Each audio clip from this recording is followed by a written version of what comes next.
Hey everyone, Jamie Sierra here with Mission Fulfillment.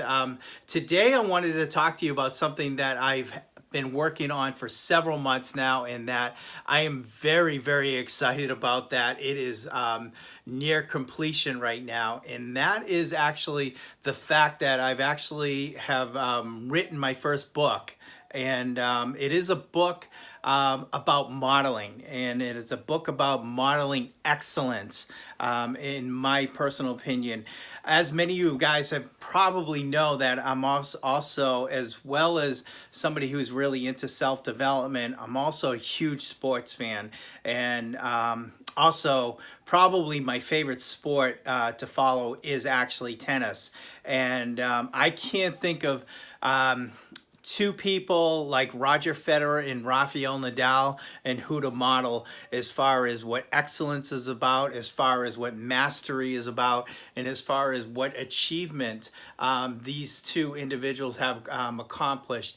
In addition to that, there's also Novak Djokovic and also Andy Murray, who all have come from the same time and the same era to what many believe is the greatest era in not only men's tennis but all of tennis, probably even in sports. Many sports experts call this the golden era because of what these four players have accomplished. Overall, we're talking about 54 major titles, and we're talking going back since 2004, which is 15, 16 years now. No, not quite, 14 years.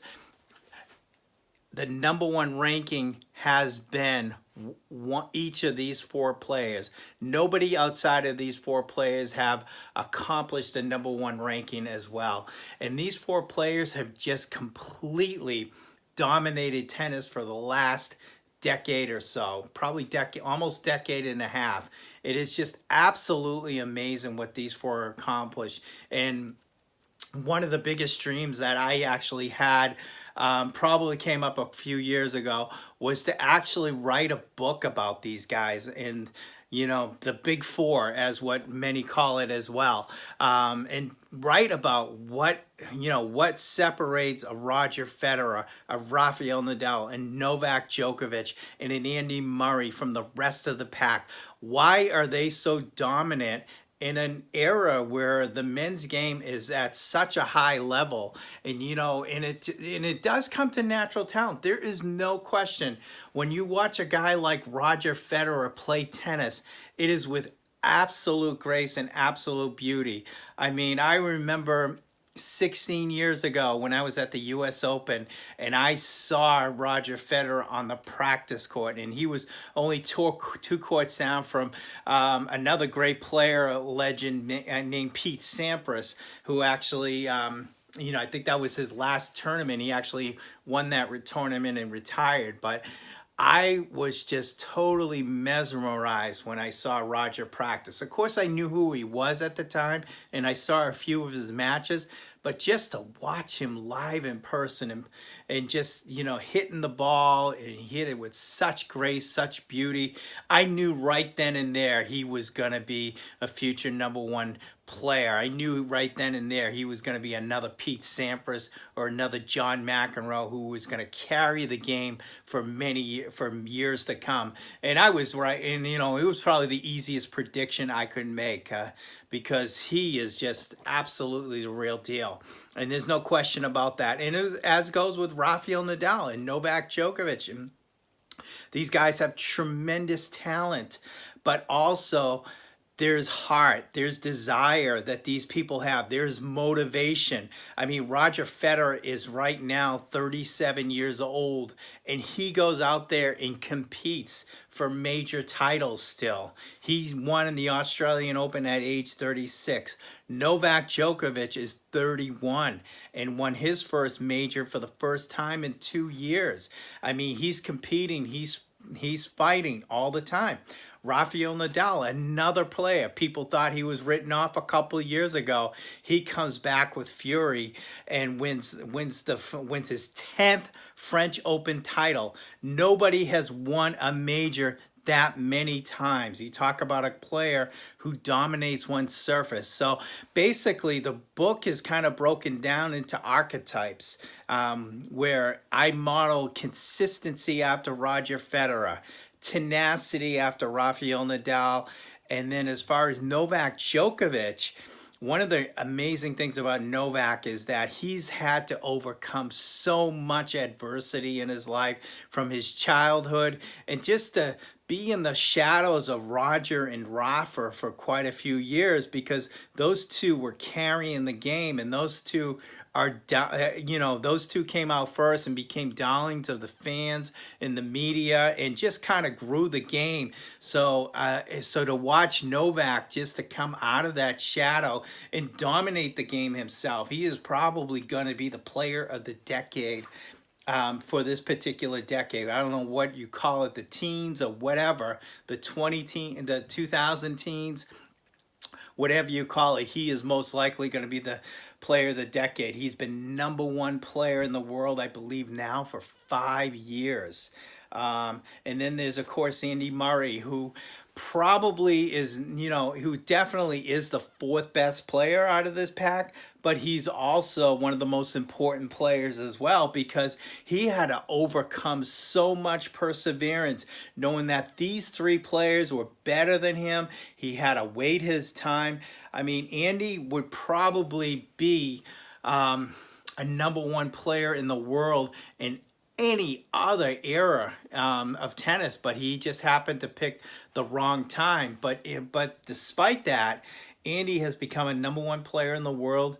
He's also won Wimbledon twice, and he's also won the US Open twice. But in addition to that, he became the first British male player to win the men's singles at Wimbledon, actually a major alone, since 1936, and he accomplished that in 2013. And you can imagine all the pressure he had to feel from the British media, from the press, everywhere, knowing that he was going to be the guy to be able to break through and finally win Wimbledon for his nation. And I tell you, he has overcome so much, and he has persevered. He stayed persistent towards his goal to become the #1 player in the world and to become a player to win majors. I mean, he has been there, and he's been with finals. So I always felt compelled to write about Andy as well, because I thought he is a guy that we can definitely model perseverance for, knowing that the rewards are not going to come right away, even though we're putting in the hard work, the effort, and the dedication. But it does pay off dividends, and there's no question about it, that Andy has definitely, gotten every accolade that he's earned has been completely deserved. But to me, when I talk about this era, when I talk about the game of tennis, I get so excited. But when I talk about self-development, when I talk about growing yourself and taking your life to the next level, I can't think of anybody else besides these 4 individuals that we can learn from, and that we can grow into our lives, become consistent every day, each and every day in our lives, to become a better person, to become a better husband, wife, a partner, to become more healthier in our lifestyles, become more fit, and accomplish whatever we want to accomplish in our lives. Have the tenacity like Rafael Nadal, refuse to quit. I mean, play every point like it's his last point. And we need to live every moment like it's our last moment, like it's our last breath of life, because we don't know what tomorrow brings. We don't know. And that's, to me, is very important, because we can learn from a guy like Rafael Nadal, who puts in 1,000% in everything that he does. I mean, this guy is a complete warrior. I mean, to win 10 French Open titles is just unheard of. I mean, because this is the most physically demanding surface of all of tennis. It's and to see this guy completely do what he has done is just beyond incredible. And then for a guy like Novak, we're all going to face adversity in life. And this guy has definitely faced adversity as a kid, living in war-torn Belgrade, Serbia. I mean, he was in the middle of a war. Trying to become a professional tennis player. And then he had so much adversity while he was in tennis as well. And he really found strategies, found game plans, found the right people, got the right team behind him in order to become the number one player in the world. And then Andy, like I said, he continues to persevere, and we need to have perseverance in our lives. We need to, because there are going to be times we get rejected. There are going to be times when things don't go our way, and we need to get through those. And we need not to quit and not to give up on what we need to accomplish, our goals and our objectives. Just because we fall short, that doesn't mean we throw in the towel. And a guy like Andy Murray, that's one thing he doesn't do. That's what separates an Andy Murray from the 50th ranked tennis player in the world, is that Andy continues to pursue it. He continues to grind it out no matter what. And it's just it's mind-blowing what these four have accomplished. So I really, really felt compelled to write a book about that. And basically how it's broken up, I talk about each and every chapter. I talk about what we can learn from Roger, what we can learn and apply in our lives from Rafa, Novak, as well as Andy. And, to me, I think that's very important, that we can learn from these four individuals. And then obviously for tennis people, I talk about this in the personal development, their biggest matches. Like for Roger Federer, it was the 2017 Australian Open.